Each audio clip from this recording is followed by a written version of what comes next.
Okay, ladies and gentlemen, let's consider the log equation. Log of x plus the log of the quantity x plus 9 is equal to 1. Now, what I'm going to write in, since I know in my class a number of you are very brand new to logs, it's always a good idea to write in the base. So log of x really means, remember, it means log base 10 of x. And this next part really means log base 10 of x plus 9, and that is equal to 1. Okay? Remember, if it was natural log, you would have written in the base e. Natural log is really log base e. Now, please remember over here that whenever you see the same log function being used with an addition in the middle, you can apply what I taught you in class, something called the product law, which says the addition of two logs with the same base becomes the single log of their product. And of course, product means multiply. So I need to multiply x times x plus 9, and I get x squared plus 9x. And that is equal to 1. So what I applied here is I applied the product law. Now, this equation is said to be in logarithmic form. One of the best ways of working with an equation, if it's in logarithmic form, is to convert it into exponential form. Now remember the way you would do that. The answer that comes out of a log function represents an exponent, okay?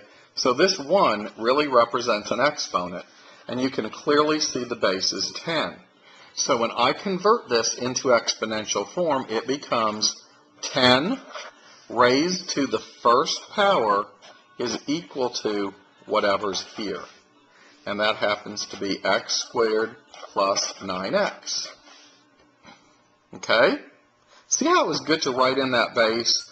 Even though instructors will tell you we assume it's base 10, sometimes when you're new with logs, which in 1105 I would say 90% of you are new to log functions, why not write in the base? And then that way it's there for you and you remember it. So the base to this power gives me this quantity. So I have 10 equals x squared plus 9x. This is a quadratic equation, i.e. degree 2. I like to put quadratic equations in standard form. The only time really I don't do that is if I'm completing the square or if I'm using the square root property. But in general, I think it's a good habit to put a quadratic in standard form and then analyze it. So you see where I'm going with this. And this now very nicely factors. This factors as an x plus 10 and as an x minus 1. So we have two potential answers. We have the answer negative 10, or we have the answer positive 1.